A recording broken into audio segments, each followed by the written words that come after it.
Okay, good morning, folks. It's now 8:45 in Pacific time. We're not able to see the chat, so if you could just shout out if you're having any problems with the audio. Let us know. We're about to start panel 2, Regional Histories. This is Order and Disorder in South Asia.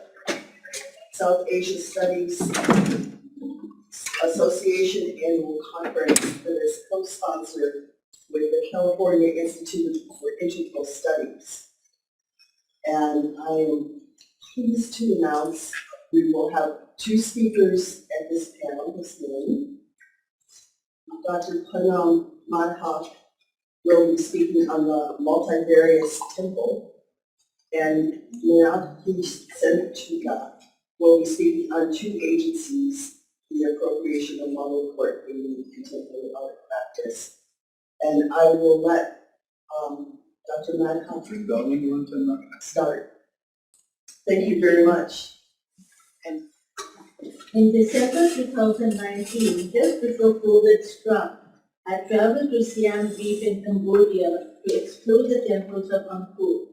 As I walked through the corridors and climbed the steep uneven stairways of these historic temples, I was reminded of how Somerset Maugham, who visited them in 1923, paraphrased Buddha's emphasis on the transitory nature of created things. All is passing, all is sorrow, all is unreal. It was difficult to visualize what life was like in ancient Angkor. At the time these dwellings of their deities were erected, blocks of sandstone from mountain quarries were floated down rivers and canals and transported by elephants and buffaloes to construct them. A legend traces the Khmer royal ancestry to Kambu, or hermits, who married Mira, a celestial nymph. Their names were combined to form the word Khmer. The country of Kambu was called Kambuja, transformed phonetically into Cambodia.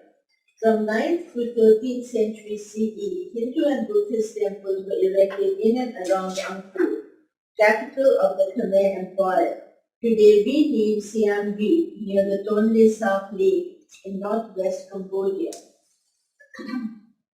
The hordes of tourists who visit these weather-worn temples every year threaten their existence. Nonetheless, the revenue tourism brings contributes toward their preservation.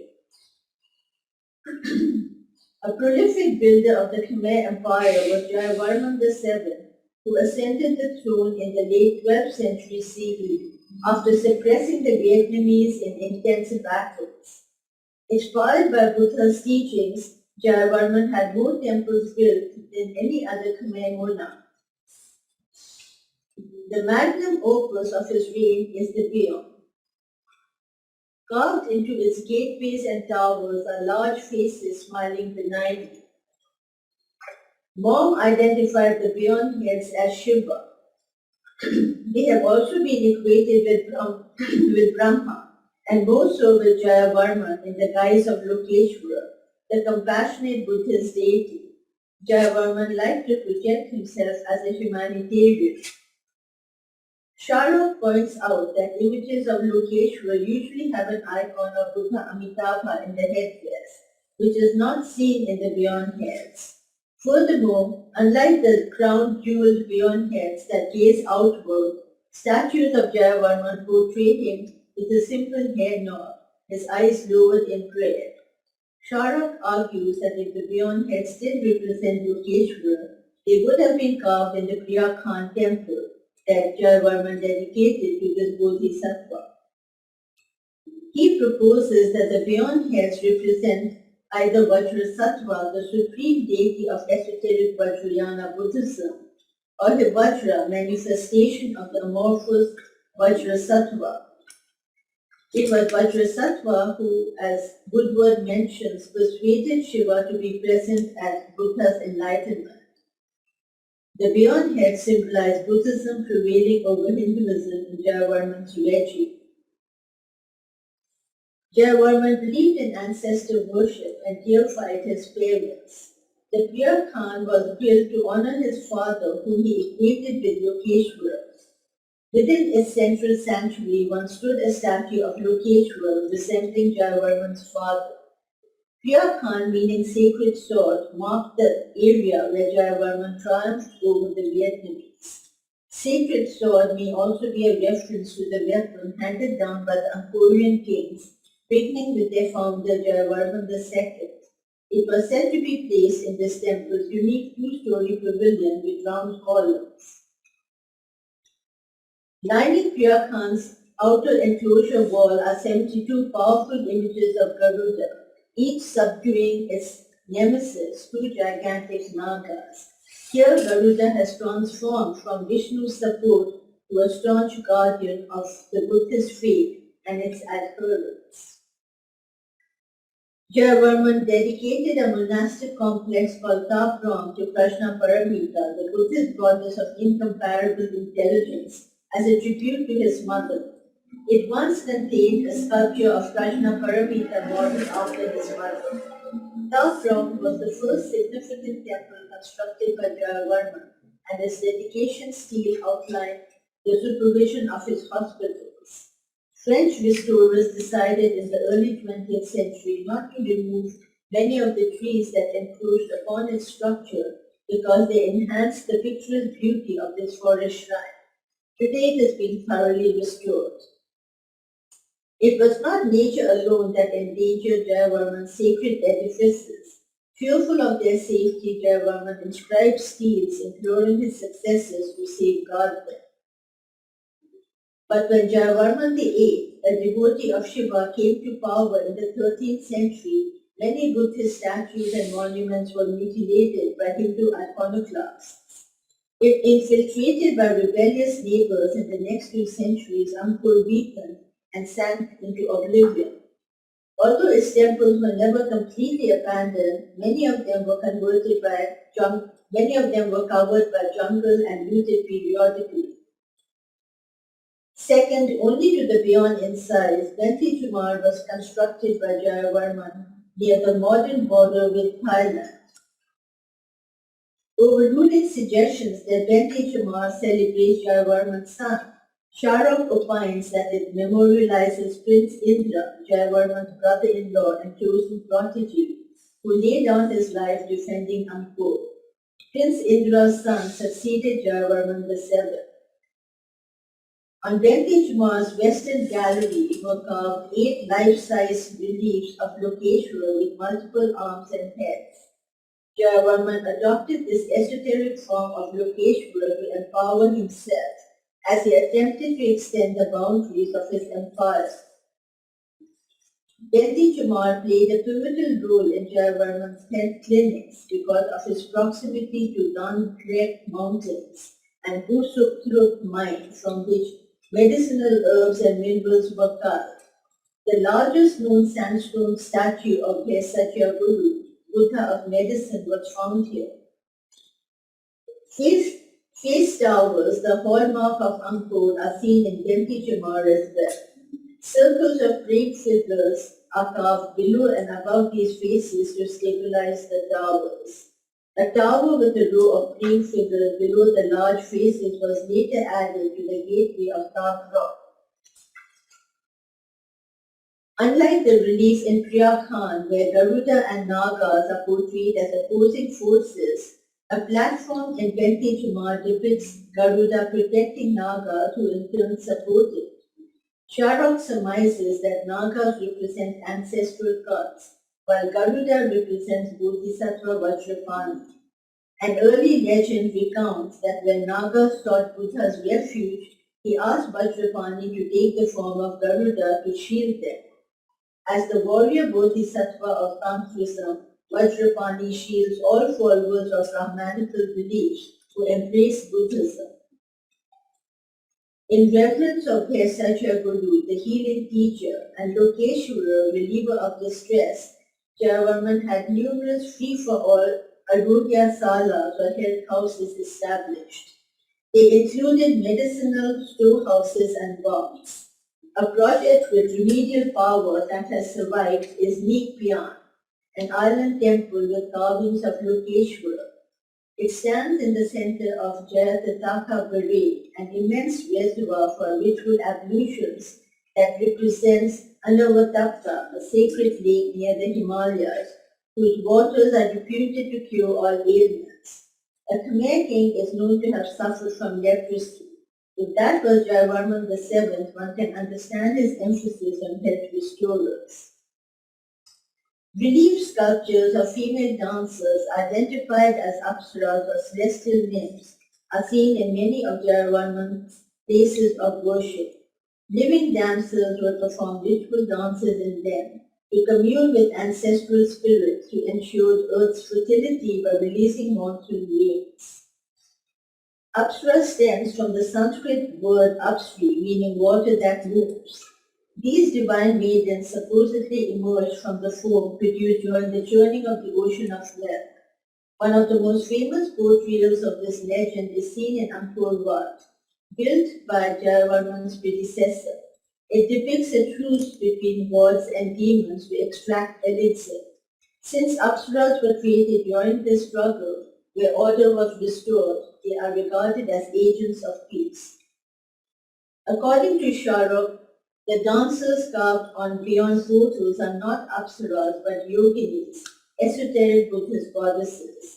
Their agile limbs align them with the Vajra, who is depicted in the center of a mandala dancing with whirling yoginis. Yoginis are offsprings of the Vajra and his consort Neratamya. Sharok conjectures that the friezes of energetic dancers in Jayavarman's other shrines also depict yoginis. These alluring maidens dancing prayers for the gods inspired the creation of classical Cambodian ballet that combines motions of the body with expressive hand gestures to portray themes such as blossoming of a flower, swaying of a serpent, and tales of mythology. Many years of training is required to learn the numerous dance poses and to bend hands into extreme positions. Today, Cambodian ballet has lost much of its spiritual dimension, and insufficient funding has curtailed its development. Brother was entranced by a troupe of Cambodian dancers who performed at the Colonial Exposition in Marseille, France in 1906. He reported that these dancers had taught him movements he had never before encountered anywhere. In a week, Rodha produced more than 150 sketches and remarked, "The friezes of Angkor came to life before my eyes." Acknowledging his inability to capture in his sketches the nuances and depth of Cambodian dance, he confessed, "Despite my impetuous desire, I was unable to penetrate such a profound and beautiful dance." A plaster cast of an arm in Rodha's collection was very likely inspired by the hand gesture of a Cambodian dancer. As Bello mentions, unlike Marius Perret's detailed watercolor of two Cambodian dancers in a static pose, Rodha's swift pencil and brush strokes necessitated moving his body along with his Cambodian muses, thus allowing him to directly participate in the dance as it unfolded before him. Sadly, during the Khmer leadership, statues of female figures were used as target practice. In the 16th century, an awareness of the mysterious Angkor ruins began to spread among European traders, explorers, and missionaries. By the mid-19th century, word about them reached Europe but aroused little curiosity. It was not until the 34-year-old French explorer and naturalist Henri Moha arrived in Angkor in 1860 and made sketches of its monuments that they caught Europe's attention. Moha stated that the architectural remains of Angkor display a more perfect taste than any left to us by the ancients. Most of Moha's surviving sketches are of Angkor Wat, that he found the most beautiful and best preserved. Ignoring mosquitoes and leeches, he confessed, "I have never been more happy than when amid this grand and beautiful tropical scenery." 1 year later, Muha died of fever caused by malaria or exhaustion in the forest of Laos. His journal was published posthumously in English and French. In 1863, Cambodia became a French protectorate. The French populace was unaware of Muha's self-financed study tour. They wrongly credited Louis Delacour, a young French naval officer, for revealing the charms of Angkor through his fanciful watercolors. Delacour was chosen because of his talent in drawing to join a French team investigating the Mekong River's navigability to chalk out a trade route to China. The team took a planned detour to Angkor to study its ancient ruins. In 1873, Delacour removed sculptures from temples such as Phra Khan, ferrying them across water on planks as the Khmers had transported stone to build their sanctuaries. He returned twice to usurp more temple parts, which he claimed had been purchased or acquired through a barter system, and transported them to Paris. Delacour soon became director of the Indo-Chinese Museum, where his Angkorian art collection was displayed. They are currently housed at Paris's Musée Guimet. By the early 20th century, French colonists had set up an organization to begin deforestation of Angkor. Soon tourists began visiting these holy places, often returning with stolen items. To prevent such theft and enable tourists to purchase souvenirs of quality, Georges Grossier, a French polymath, founded the School of Cambodian Arts in Punam, where students could create works using traditional techniques. There are now many handicraft centers in Cambodia where artists create indigenous art. In 1916, Grossier founded a museum in Phnom Penh to protect Cambodian art. It was Grossier who had André Malraux arrested when he attempted to remove relief sculptures from Bentich Bay, hoping to sell them to a museum. Like Rosa, Grossier was drawn to Cambodian dance, and in 1930 published the first book on it. After gaining independence in 1953, Cambodians became more involved in the preservation of their heritage. From around 1972 to 92, temples of Angkor were once again defaced due to civil unrest. In 1993, Angkor was designated a UNESCO World Heritage Site. Now experts from around the world are safeguarding its open-air cosmic edifices. Thank you. The next speech will be Transformative Dynamics, the Raj in 18th Century, Navigating Patronage, Pilgrimage, and Social Religious Resurgence. And Dr. Pandey will be speaking next. Thank you, ma'am. May I take over now? You can take over. Thank you very much. Thank you. I'll let you know the time, but you have at least a half hour. Sure. Thank you, Doc. Thanks a lot. Good evening from India. I am here to represent a small section of the Braj history, which is the region of what we call the Mathura, present-day Mathura and Vrindavan region and around. So my topic discusses basically about how the changing time period of 18th century, which is again a precarious time period for Indian history, and because it's also a time period where the Mughal power, again a very important dynasty of the medieval time period, is in decline. And what we see is a lot of regional principalities cropping up, and they again are the ones who are taking over certain sections of areas which are, smaller regions, which are in and around the region of Delhi. And one such area, again, because of my study, is the region of Braj, which is a very important pilgrimage site in India. And it remains an important pilgrimage center even till present time. So, but in the 18th century, as we see, because of the dynamics, the political dynamics which is shifting, what we see is a lot of disorders and a lot of changes and continuity, which keeps the pilgrimage center intact. So, my intervention with this paper, as such, is to discuss how this whole transformation happens and how the center, the pilgrimage center in itself, remains intact with all of these political developments that happen. So, yeah. So the title of my paper again, I hope it's visible now. Yes, it is. Okay. So the title of my paper is Transformative Dynamics, Braj in the 18th Century, Navigating Patronage, Pilgrimage, and Socio-Religious Resurgence. Now, as I speak, I'm a student of history and we deal much with the textual sources. So again, if I'm not being able to provide you with much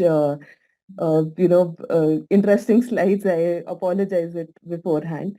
But to give a brief introduction of what basically the region of Braj is, we see that the region of Braj again becomes an important pilgrimage center, and we see that throughout the ancient history in ancient India also we find such examples of the growing of Vaishnavism in the region, and especially in the Kushan region, Kushan time, we find such the development of Panchvrishni cult, which again leads to the emergence of Vasudev Krishna cult.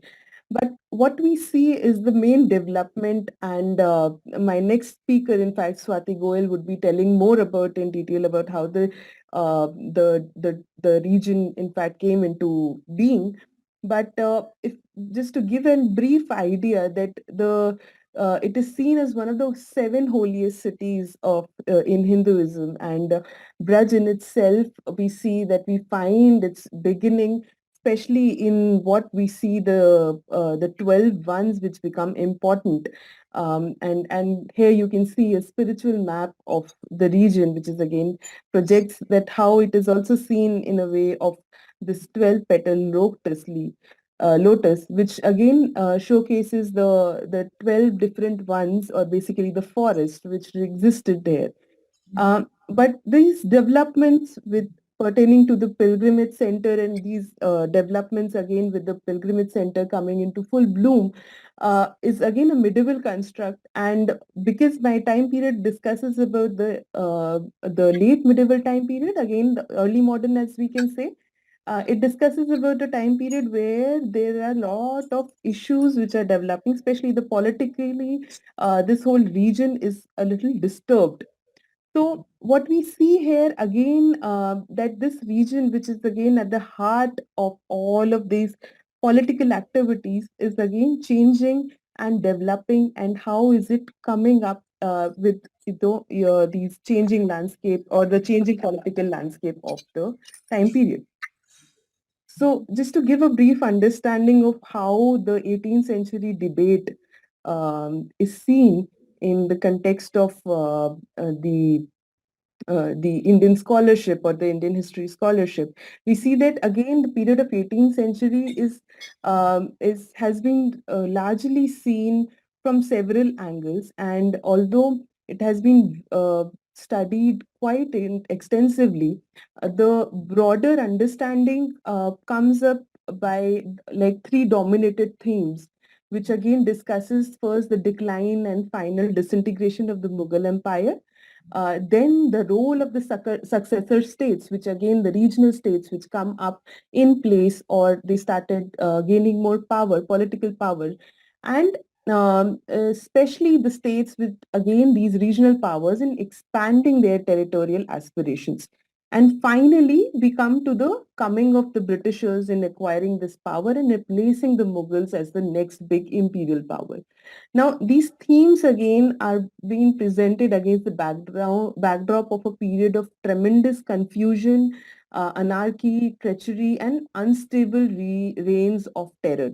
So, what we see is again that historiographically, the century mainly initially which what started was seen from two angles, that is the Orientalist view and the nationalist perspective, where often this whole debate exists, where the Orientalists often have seen this period of 18th century as a period of dark period, and it's only after coming of the British colonialists that there have been wide scale changes.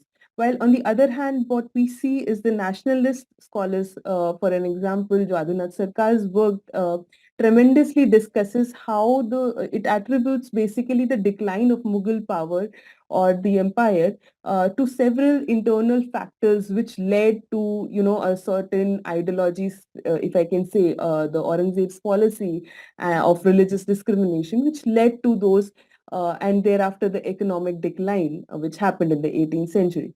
Now, what has interestingly come up in the recent decades is that there is a series of new regional centric studies which have emerged, which emphasizes these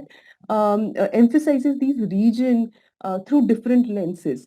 Now, these studies again have brewed enough evidence to suggest that the first half of the 18th century was not a century of absolute, and all. It wasn't a absolute era of darkness, but rather it saw the political, economic decline of a few regions, while many other regions flourished culturally, socially, and economically.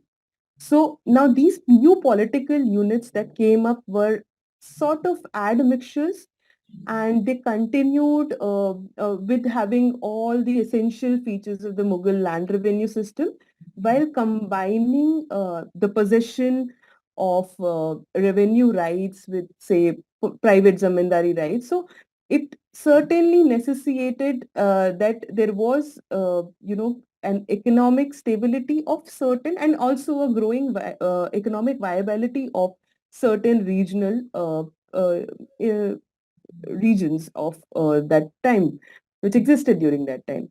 So this picture, which remains of a society in decline, is in fact, these studies and my own intervention through this paper also displays that, it supports the idea of this recent region studies which have come up.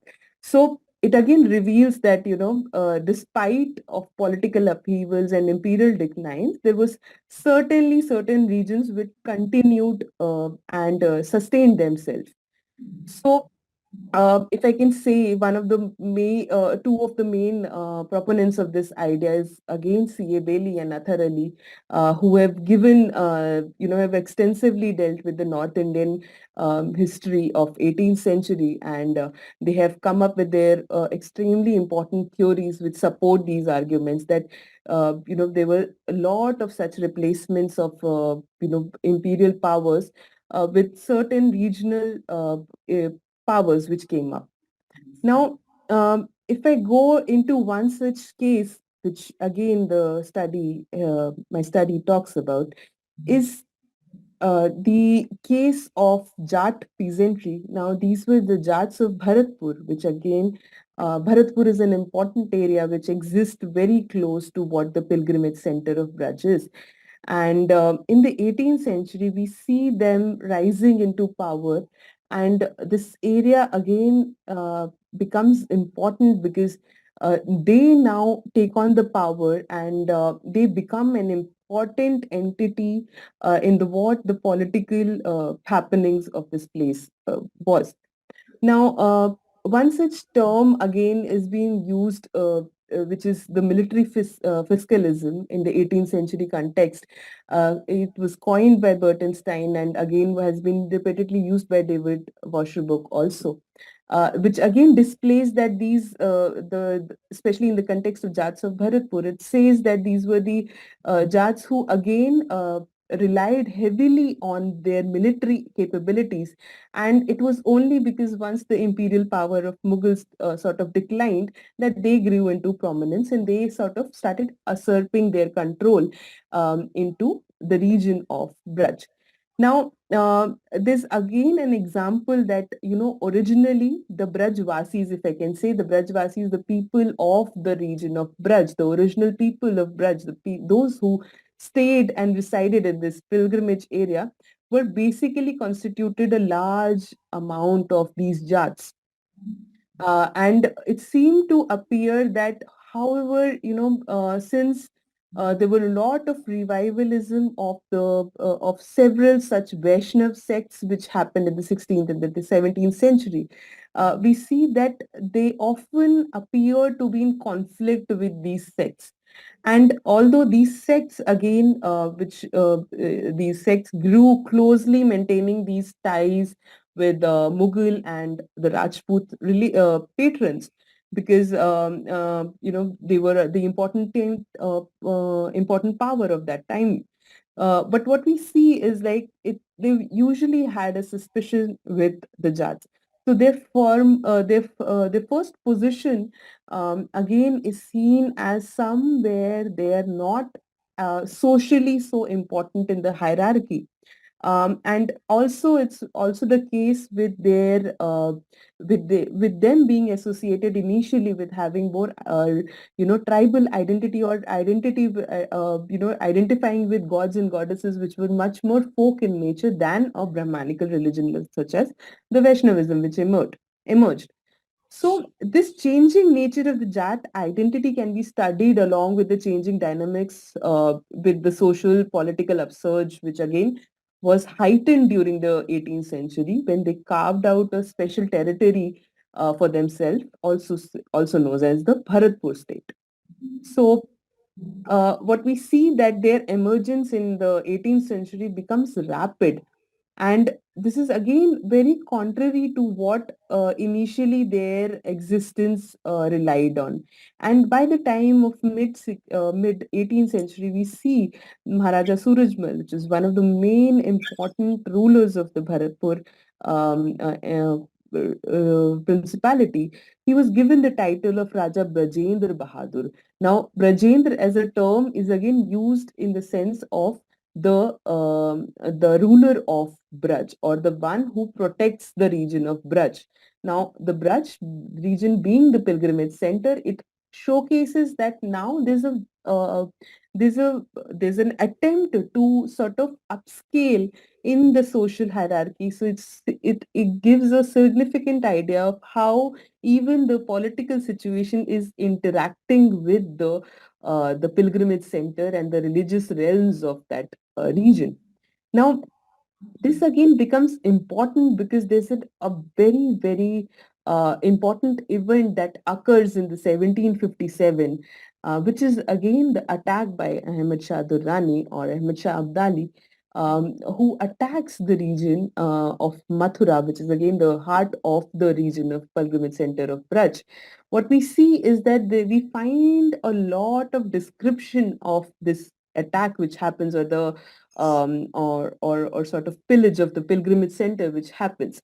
And it was right after when Maharaja Surajmal becomes the ruler in the year 1756 when this attack happens.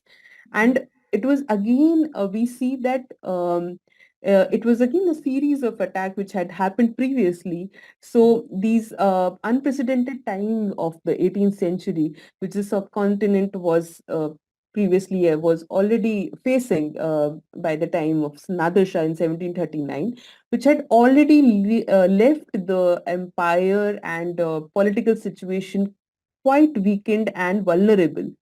And it was only we see that by the time the Marathas start gaining power in the northern parts of India, it was through the invitation of one of the other regions, which is again controlled by Rohillas, that the Ahmad Shah Durrani was asked to come India and sort of usurp his rule. So it was only on his arrival that we see that there was a whole period of chaos, which again was followed first by the attack on Delhi, which occurs, and for almost a week, the region of Delhi was completely destroyed, and we find that there was again a lot of valuables were taken out of the city and taken out by the army of Ahmad Shah Abdali. And he doesn't stop at Delhi. He keeps on proceeding towards more east, and there the next important center after the Delhi was the region of Mathura, or the region of Braj, as we see in the sense of pilgrimage center. So we see that the course of Abdali's movement, takes him towards first to Ballabgarh, which is again a region which falls right between the both the region between Braj and Delhi, and where first he's seen that the Jat army sort of defends this attack, and the Jat ruler, in fact, just Jawahar Singh, sends agents to offer a fine in lieu of the in sort of to have a peace between the two parties. But it was under this pretext that we find that Abdali decides to first raid the temple towns of Vrindavan and Mathura, who were at that point of time were celebrating Holi, which is again a very important festival and one of the most celebrated festival of the northern India, and especially in the heartland of Braj. We see that this attack happens at the time of holy celebrations which were ongoing, and temple towns were subjected to attacks, although mainly because of having enormous economic wealth that they had accumulated with constant pilgrimage activities. So we see that once this attack happens, this whole celebration uh, converts or turns into a extreme tragic event, and the towns were left undefended, just like the capital city of Delhi had, which had already been ravaged by that time. And the forces of Abdali were again, we see that although the Jats sort of tried to make an unsuccessful attempt to stop the Afghan forces, uh, but what we see is that the description of the attack or the pillage that happened by that attack was noted down by Samin, one of the army personnel of the Ahmad Shah Durrani's army, and he has this account has survived where he is sort of mentions of about this attack. So if I can quote one of the lines that he has mentioned, that which says, "Wherever you gazed, you beheld heaps of slain.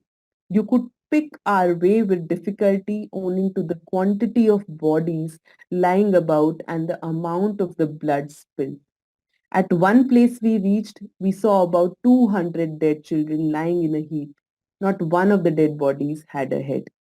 So, such ghastly descriptions of the attack, we see them, being written about the attack, and we see that this may have or sort of have disturbed the region in a very extreme way.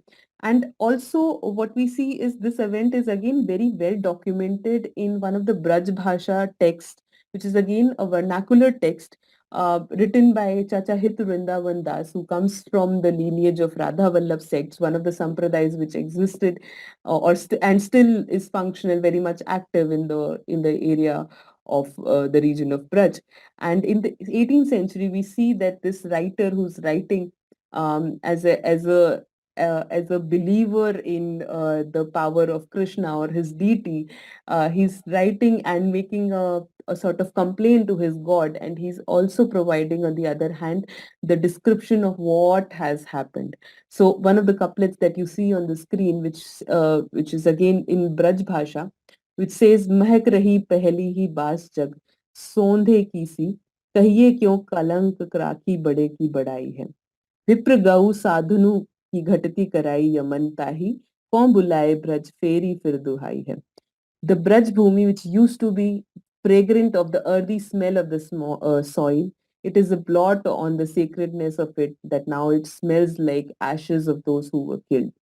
With the Yavanas, or Yavanas here in the sense of invaders, the values of priests, cows, and sadhus decreases. Having invited them, then your greatness resounded in Braj. So we see that this whole, again, there's a description of how this whole region was witnessing a period of turmoil, and with not a very functional or political or imperial power in place. The religiosity or the pilgrimage center was again very, very harshly disturbed by all of these developments. Now, if I see or if I can speak, a major question which arises after this attack was to see whether this attack could be seen as a permanent causing a permanent damage to the region or not. Because these were large scale massacres which happened in 1757, right in the middle of 18th century, and massive killing may have affected the religious sanctity of the region, uh, and whether it kept flowing or it disrupted the region, it can be showcased through one of the economic conditions which may have prevailed of the region. And what we see are examples of, like, within a decade, this region being reconstructed and rebuilt. So, if I can give an example, one of the major travelers who's traveling in this region in almost a decade after this attack happens, which is Father Wendell, he says, or he puts that, and if I can quote him, at this time, the vicinity of Agra and the city itself were desolated more than ever before. One sees there yet today the sad vestiges. However, in the later documents, we find that he also mentions that there is a there are presence of large number of merchants and their houses which he saw in the town. And what we see that there are some establishment which starts coming up right within almost a decade after when the attack happens. So this whole time period was again has been seen as how the Jat mobility, or the Jat peasantry which existed again was being active, and they were trying to sort of keep the religiosity and the sanctity of the pilgrimage center active, while also, on the other hand, once the attack happens, what we also see that how this again gives an idea of how things. So, coming to the conclusion of my paper. So basically, the idea is that the region of 18th century again was a region which was very dynamic, politically dynamic, as well as witnessing a lot of regional and religion fight dynamic as well. So it showcases that there was a shaping and reshaping of the pilgrimage center, and as we saw that 18th century again provided with the many such opportunities for the redistribution of resources, which is again earlier was enjoyed by certain imperial powerful houses. And this shift sort of brought new political aspirants to build smaller states such as Bharatpur and produce competing narratives of kingship, governance, and conflict. Now, the survival and continuity of a pilgrimage region, which depended largely on the patronage which it had received, which of course we see that it keeps on dwindling, and we see that this intricate link of patronage with economic changes stemming from the decline of Mughal Empire created of opportunities of social mobility and also economic prosperity, especially in the case of Jats. And regional histories, again written in vernacular languages, are examples of giving an idea of how historical sensibilities may have survived in those vernacular texts, and it displays how political transformation was again being experienced during that time. So, in the end, I would like to say that this narrative of the region of Braj again portrays a period of fleeting disorder, and also a lot of significant changes which maintained the continuity of the status of Braj as a pilgrimage center. Thank you. Well, thank you. That was beautiful. Good to see you all. And if all the speakers can stick around at the end, we will have 10, 15 minutes, even if we go over time. The next speaker is Swati Goel on the faculty at the University of Delhi. She will be speaking on Raj, episodic degeneration, recovery, recreation, and the eternality of a region, 16th to mid-18th centuries.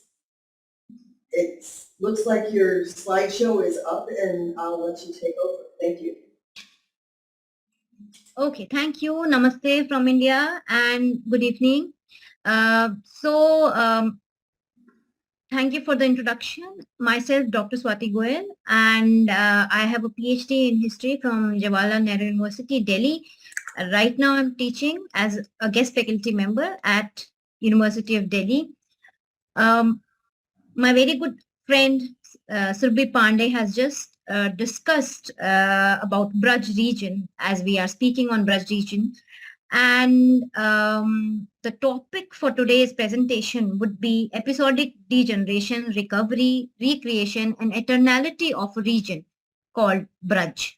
And since this is a historical study, I have also put the time period that would be 16th to 18th centuries. That is the medieval period in Indian history.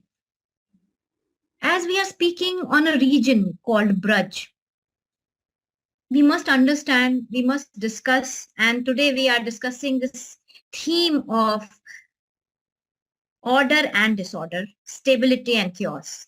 So when we talk about Braj as a region in South Asia, I hope my screen is visible, and I'm trying to show you the location of Braj on the political map of India. And you see that this is actually not a political region. This is a region which can be defined in multiple ways. So that is first I'm going to take, and then we will discuss how order and disorder, this region goes through multiple cycles of such order and disorder. And this is the theme of this paper. So largely, as you can see my screen, Braj region, in present day, it covers around 3 states. It falls into the 3 states, Indian states like Rajasthan, UP, and Haryana. So you see, largely the western part of UP, present day Uttar Pradesh, the state of Uttar Pradesh in present day Indian subcontinent, we see Braj region, and this region has been associated with Krishna, Lord Krishna, the Hindu god Krishna we all know about, and as his birthplace and as the place of his leelas. So as we see, this paper today explores the stability and chaos in accordance with the conference theme of order and disorder through the historical study of a South Asian region known as Braj Bhumi. Braj region is popularly associated with Hindu god Krishna and is known as his birthplace and the place of his divine place, that is his Leela Sthalas. However, for numerous devotees, this physical and religious landscape of Braj has an antiquated past where their beloved deity Krishna is said to have performed his sojourns. They are oblivious to the fact that the region was a result of sacred mapping and drawing of pilgrimage itineraries in the 16th century as they see Braj today. As the Braj pilgrimage takes place today is a result of this medieval mapping of this region, the sacred geography on the area around Mathura.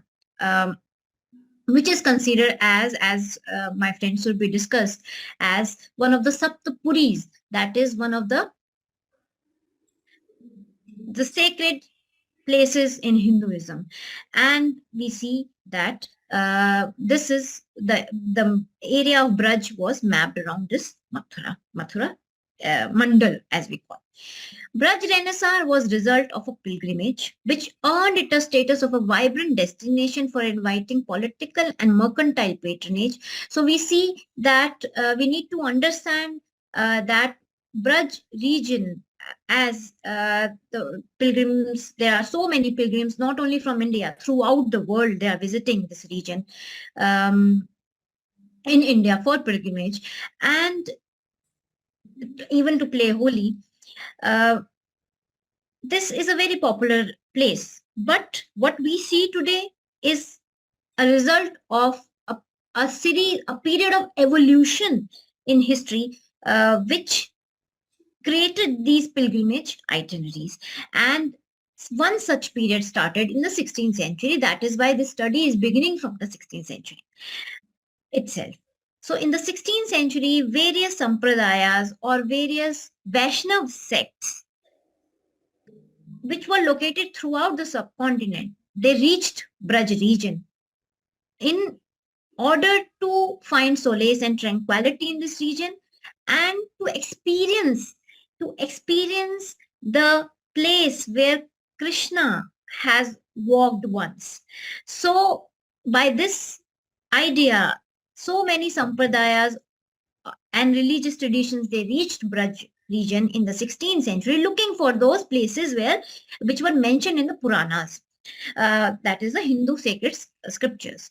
And they started looking for those places. But since, according to in reality, historically, these places had vanished with passage of time, so they were trying to locate these places and they could not find. So they, on the description of these scriptures, they tried to relocate what Braj was, and this is how Braj was mapped in the 16th century. Now when we talk about this is how the order was established in the 16th century in Braj, and it goes through many periods of order and disorder and stability and chaos. So this is what we are looking into. For first, we need to understand what exactly Braj is. As I have shown you a rough idea of what is the location of Braj. This is not actually Braj, the map you are seeing, but a rough location where the region is located today, which we can see that it is very near to Delhi, the capital of India. And in medieval times, it was, Mughals were ruling India at this point of time, the period my paper is discussing. And it is during this period that Delhi and Agra, these were the twin capitals of Mughals, and this region was exactly strategically located between these two capitals. And when it was located between these two capitals, certainly this region was bound to develop. And state played a very important role by giving patronage, land grants, and also tax-free revenue grants to the temples, and the built environment of Braj started taking place in the 16th century. But in the ancient Puranas, we need to understand, Braj was just a belief. It was not a region itself. So we will just go through in a couple of slides. We will go through a brief history of this region, that what exactly this region was and how it evolved, and then the period, how it undergoes various cycles of order and disorder to evolve into what we see today. So there are various multiple ways where we can define Braj. In the ancient period, if we see, and you can see the background image, which is of Govind Dev temple, which is located in present day Vrindavan, which is a town in Braj region, and a very famous place to visit in the pilgrimage itinerary. And this temple was rebuilt in the 16th century. 16th century, this temple was built, but it was, as you can see the picture, it is in the dilapidated state. It is not in a very good state. And later on, it was attacked. It is supposed that it was attacked, and the Sanctum Sanctorum was completely in the dilapidated state. We can see that, and gradually this was restored. So how all these cycles of degeneration and recovery this region is going through, and then a recreation of region is happening, that also we will be discussing. So historically, this region, what we call Braj, roughly correspond to the ancient area of Mahajanapada, that is one of the 16 large kingdoms located in Indian history, ancient period, when we see, known as Surasena.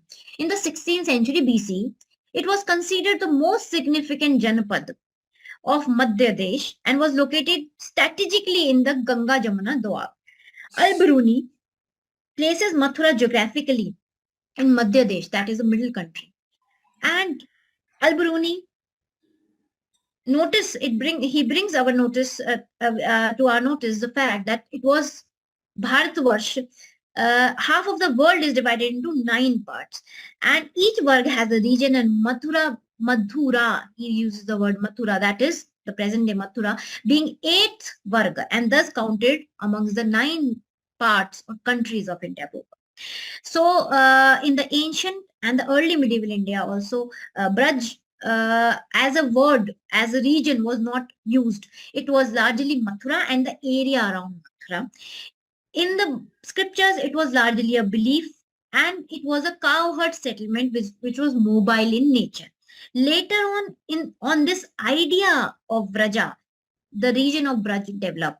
So during the early medieval period, the region developed as a site of pilgrimage. Earlier in the ancient period, we do not find a lot of references.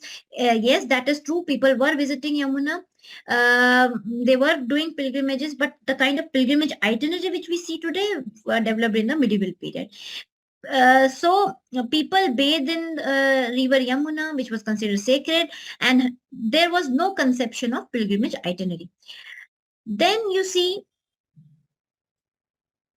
almost around the same time in the 10th, 11th century, we see gradually a kind of chaos developing in this region. Braj, this is still not called Braj, it is called Mathura and the area around Mathura.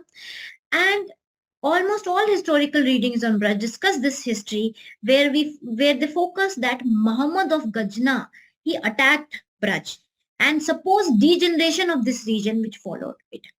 Ferishta, in his work Tarikh-e-Ferishta, gives a detailed account of this plunder of Mathura, another plunder.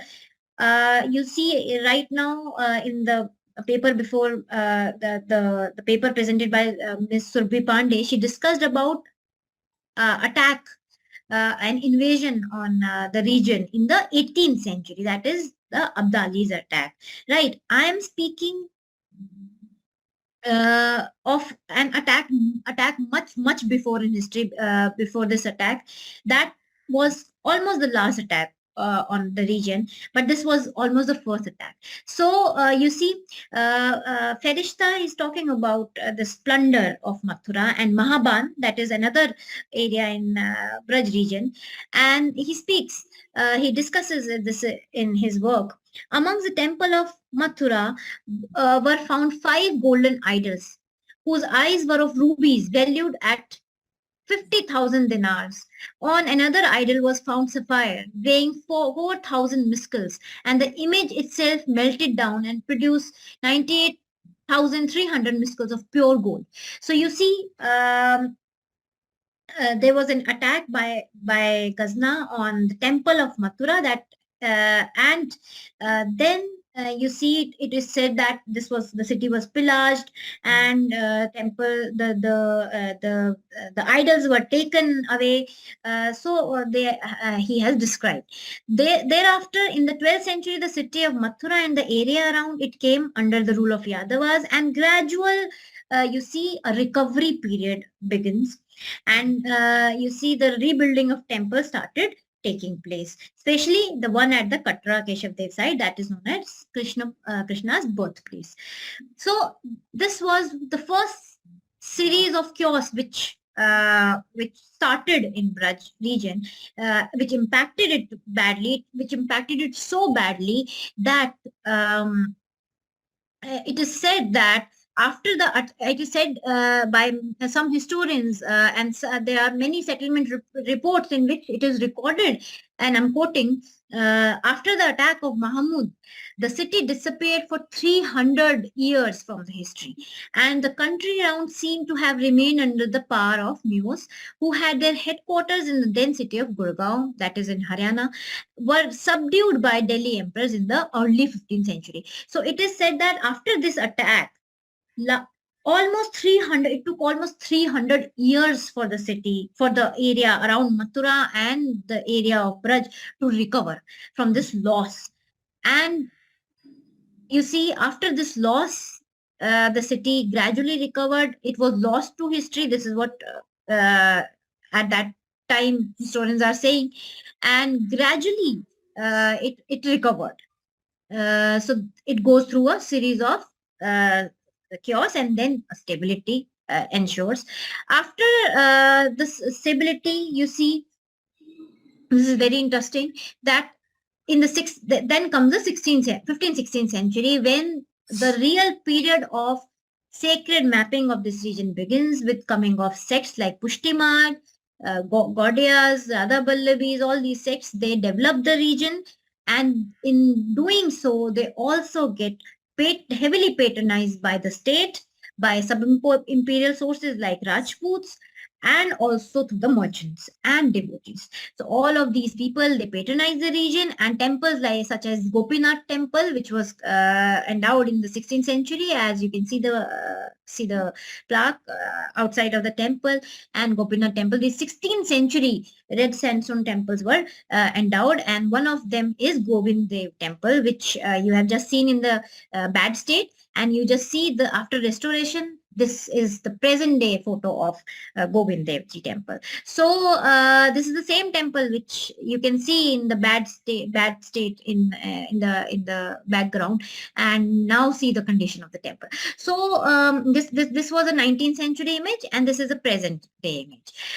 So how the temples were, and I'm coming to it, that how temples were again and again attacked, and then they were rebuilt. So this is in the 16th century, the built environment of Braj is taking place. These temples are being built through patronage of political patronage, mercantile patronage, and then Braj is flourishing. It was flourishing. It had so many temples, some of them which I just showed to you. Another one is Madan Mohan temple, a very primary temple of Braj region, and they are all in different shapes, and you can see in the background this image of this temple. But the stability could not stay for a very long period. So for in the 17th century, though the Mughals patronized this region heavily, in the 17th century, you see Mughal emperor, during the period of Mughal Emperor Aurangzeb, a very important change took place. That was the exodus of deities from this region, and the attack on Mathura temple of Katrageshwav Dev, which is considered as Krishna Janam Bhumi, where the Lord Krishna had taken his birth. So exodus of deities is taking place in the 17th century, later half of the 17th century, from Braj region, and I'm quoting from a Braj Bhasha source, where Gopal Kavi in his 19th century work Vrindavan Dhama Naragavali is writing, एक समय श्री वृंदावन में भाजनी पड़ी अगारी, अपने अपने ठाकुर लेके भाजे सकुल पुजारी. So once upon a time, and I have translated it roughly, there occurred a great exodus in Vrindavan. All the pujaris had to run away from Vrindavan with their respective deities, and because of this, they had to leave the region and go to adjoining principalities to save themselves and their deities. And from here started recreation of this region. So from a belief of Braja to geography, sacred geography of Braj, and then this Braj, because of the belief of the people in this region, it wherever the deities are traveling, Braj is also traveling with them, and it is being recreated in the new ways wherever it is going. So now we see that there is a Braj in New Virginia, there is a Vrindavan in New Virginia, and there are so many in US also. You see, ISKCON has recreated Vrindavan at so many places, Braj at many places. So this is very interesting, that how a region is not static category, it is moving, and it is mobile in nature. So this exodus of deities was taking place in the 17th century, and because of this, many of the temples were attacked, and some of them were completely destroyed, and masjid was created, a mosque was created on the site. So we see this is this Gobind Dev temple, which was, after being attacked in the 16th century, it was abandoned, and it is said that some historians counter this view, but largely this was the state in the 19th century during British period, and then it was restored, and today it looks like this. So many of the deities, and I have described how the Swarupas, different deities of different sects, they had to leave Braj and go to different parts of the Indian subcontinent, finding a patronage with different courts, and there they established their deities. Recreation of the temple, new temples were created, and around these new temples they reimagined the idea of Braj, and thus recreating Braj region outside of the physicality of that region. And this is very interesting. So you see, one such Braj was created in Nathdwara, which houses the temple of Srinathji of Pushtimargi deity. So I'm just showing movement of the deity of Srinathji from Mount Govardhan in the 16th century. And this is from the Srinathji ki Prakatya ki Varta. And then it was housed in Nathdwara. And today the temple is in Nathdwara. Which is in the Rajasthan, present day Rajasthan. Now, after the traveling of these deities to different parts, a recreation of Braj started, and this rediscovery and recreation, you see, a new Braj was started forming in these regions. I'm just quoting an example. In the 18th century, there was a very famous king, Raja Jai Singh. We all know about him, and this king, who belonged to Kachwaha clan, he housed the deity of Gobind Dev Ji, and created a temple for him after the deity moved from Vrindavan to, and this is the same deity Gobind Dev Ji, which I was showing the temple, this temple, the deity coming from this temple, and he created this king. He created a temple, endowed a temple for the deity, and also recreated Vrindavan for the deity. So I'm just quoting from a source.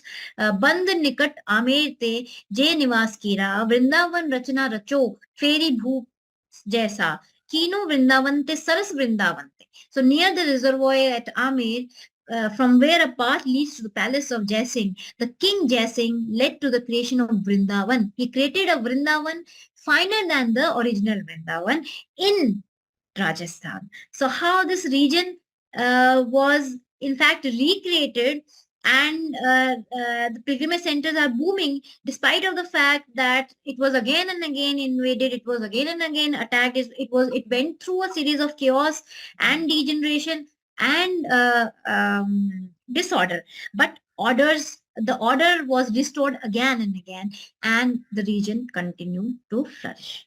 And this is the same thing which Surabhi also said, that after Abdali's attack in the 18th century, we have ample of evidences and historical documents to prove that yes, this region again started flourishing just in a couple of decades.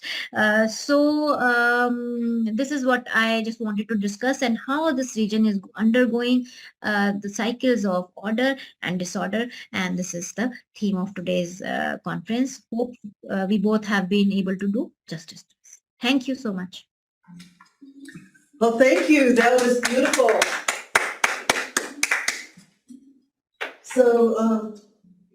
So we did have another speaker on the appropriation of Google court meaning in contemporary art practice, but I don't see that person is signed on.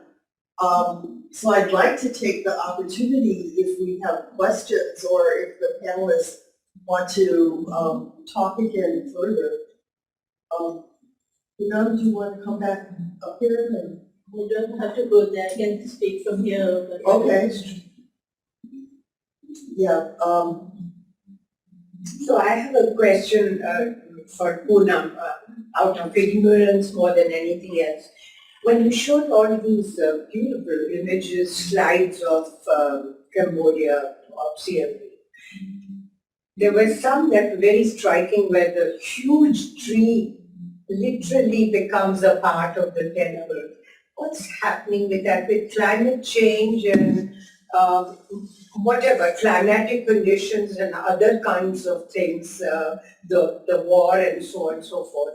Has that affected it, or have organizations like UNESCO have protected it? We are trying, like I said, the images in the books are better than what you see face to face. So even if they are trying, it's open to weather conditions. And then these are these temples and people are walking all over them, up and down, up and down. So it's very difficult to preserve them. Did the French take a lot of really good images to museums? Oh, of course, I mean, that's a big issue. Many of these books were just taken away and they pretended, I mean, there was a kind of a silent understanding between the locals and those, because the locals benefited and they thought they gave them money and stuff like that, and then these things that went on until they caught the attention of some good French people, like the last one I spoke about, George Russell. But when he died a horrible death, he was in the Japanese movement there, they suspected him of being a spy, and he had a terrible life. So is there a movement to return back some? I mean, a lot of Freer and Sattler get what used to be Sattler in Washington, returning back the Smithsonian sort of, as in good conscience returning back. Is there a movement to do that? And there are articles talking about some work being returned to the Cambodia and stuff like that. There was an article about how one woman from Cambodia went, I think it was in Metropolitan Museum of Art, there was a statue of Cambodian art, and she was so inspired by that she started doing the Cambodian dance, and the God asked her to leave. Something like that. There was an article of that. And so the people thought that was outrageous, that she was not allowed to do what she normally does. I mean, that goes on, and then there was not only the French who were taking things away, even vandalism from local people and tourists of Money making strategy. And this Audrey Mulrow, he came with the intention of making money. He had a lot of financial losses, so he had made up his mind that he'd come and take these pots and would sell them to temples, and a fellow Frenchman. But and nothing happened to him. He was not imprisoned or penalized, but he was so famous and became a famous writer. So nobody said anything. Is there any effort to try to get the things that were stolen brought back in? Yeah, that's what just now Dr. Bhatt asked me.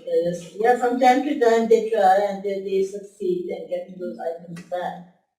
But it seems like there should be more of an international effort. Wouldn't Because you these think problems that there would be an absolute uproar over people taking away countries who already have works of art? More international sort of demand that... But that's how they're preserved also. I mean, there's an ongoing battle, like the Elgin marbles. They don't belong to British Museum, or should it be returned back to Athens? So I saw many of these works of art in Guimet Museum in Paris when I visited. I visited Guimet Museum to see a Cambodian art, and they're preserved there. So it is an ongoing battle. Yeah, this is actually a real ethical dilemma, because certainly the Western countries have the resources and the know-how to preserve them. On the other hand, there's an issue of national pride, and whether there are enough people in countries of Southeast Asia and South Asia who are now beginning to be sensitive about the need to preserve their own works of art, because this is national heritage, right? I mean, it's a very thorny problem where I'm not sure what the solution is, but yeah.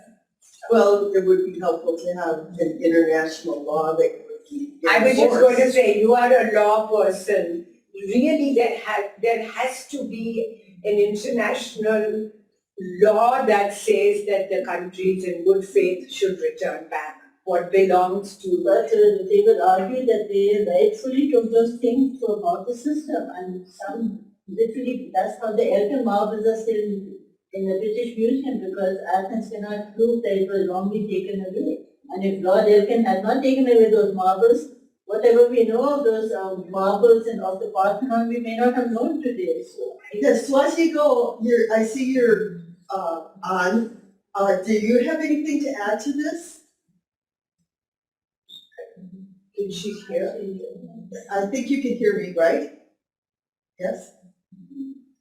We were talking about what can be done to return the stolen artifacts and art to the places where it originated from. I was wondering if you had any thought on that. She can No, she's, you're muted now. All of them are. Huh. I didn't mute any. Can we unmute? Can you unmute them? Hi. I would like to add few things because I also teach to the undergrad students here, and one of the courses that I teach here is also on museums and museology. And one of the main discussions that we keep on having with students here at Delhi University is also about how much of it that our heritage has been lost and has been taken away from from India. And majorly this it's a task. In fact, it's a tough task to explain to them that how these rigid policies and the politics around and also as a developing nation, the all of these artifacts come in a lot of less priority for the government, and it's sort of hard to convince them with this idea that that it's really difficult to basically have this even understanding that whether if we even procure those artifacts back, how much of it that the government would be able to sort of sustain or maintain, or sort of help in basically displaying those artifacts and having a concrete research around those things, because there's always a crunch for funds available. So again, those are ongoing discussions, but again, it gives us a hope that maybe at least the conversation around all of these topics are happening. So it may, in the near future, may lead to some sort of constructive work towards these things. Yeah, if you can encourage the students to make it their life's work around the world, I think it would be really helped. Because what we see is a lot of public works are bought up and then traded around and not available for people to see and be inspired by. And that is, I think, to our detriment that we don't bring that into a better situation, more ethical situation. all the Buddhist works we saw yesterday were not from US, so I mean, we wouldn't be able to see them if they were not there. No, that's true, but maybe an organization like the UN, if a site is designated officially by the UNESCO, for example, as a World Heritage Site, then there would be funding forthcoming and some expertise also. I think even countries like India are now, yes, there's politics, but I think they have the wherewithal, the expertise in the museum field to be able to preserve those things. And it is very much a matter of national pride. I mean, colonialism is gone, we hope, and imperialism is over. So we need to get back, not just India, but the other countries also. And I feel very strongly that, yes, they belong to the world, and we have to preserve them, but they must return to sort of give national pride to the peoples from where they have come from. I have a question for Surabhi, which is a very minor question. Surabhi, can you hear me? Yes, of course, I can. Your presentation, and by the way, I enjoyed all of them very much. On slide 5, I believe, of the 7, you talk about the invasion of Braj and the Hindi or the Braj Bhasha poem said the Yavanans. Now, in another lifetime, I was a student of ancient Indian history and I worked with Ramanand Thakur. But my understanding was that the word Yavana originally really referred very specifically to the Greeks. Yes. So how are the one's being called Yavana. Would you just explain or clarify? Thank you. Yes. Thanks for the question, ma'am. Of course, and in the ancient time period also, and especially even today, when we read history or in Hindi specifically, the term that we use for Greece remains Yavan or Yaman, as they say. But in the context of Braj Bhasha, there are certain colloquial terms which are again used with respect to the understanding of what was an outside perspective, or what was how the outsiders were termed as. And this term yavanas again it's not that it's just being used here itself, but this term again yavanas is being used multiple times in such religious texts. And what this gives an idea of maybe a stereotypical word or a usage of term which again sees as someone as invader, especially in the Braj Bhasha sources we find that. And usually it is seen with terming or referring to people of also from Islamic origin also. So again, this understanding, of course, it begins from where the Greece was, but as such, in the colloquial terms and in the colloquial understanding of the language, and especially when we read Braj Bhasha sources for having more understanding of the historical perspective of this time, what we see and what we find that this term is again used in this context also. It's again interesting because it gives back to maybe that understanding or grew from that, and but again in a layman term or in a usually popular usage of terms, it was being used for something else. Thank you very much. I hope that answers your question. Yes, absolutely. Thank you. Yeah, otherwise it would have been Malaysia. But Yes. Of course, absolutely. yeah, And if I were a Greek, I would feel a little angry that every invader is called Yavana. No. That's not the case. Definitely not the case. Yeah, that's it. One quick question for both of you because you're dealing with Braj. Is there literature on the songs sung by the women? Now, I'm very specifically talking gender here. Songs emanating about, say, Radha from, and the gopis from in Braj Bhasha. Has anybody translated that into English or any other language? And that's a job for you guys to do. There is a popular book, again, which discusses about Braj ki Sanskritik Dharohare, which is again a very seminal work by Prabhu Dayal Mittal, who discusses in deeply and about a lot of such cultural traditions which exist in the region, but not so specifically about the songs which exist among women. Maybe that's something which we need to see and go in more in depth with. Next And SASA conference, we expect you to be back and bring poetry to us and share it. thanks. Sure. Sure. We'll surely A pleasure. think about it more. Thanks a lot. Are there any other questions or comments? Oh, thank you.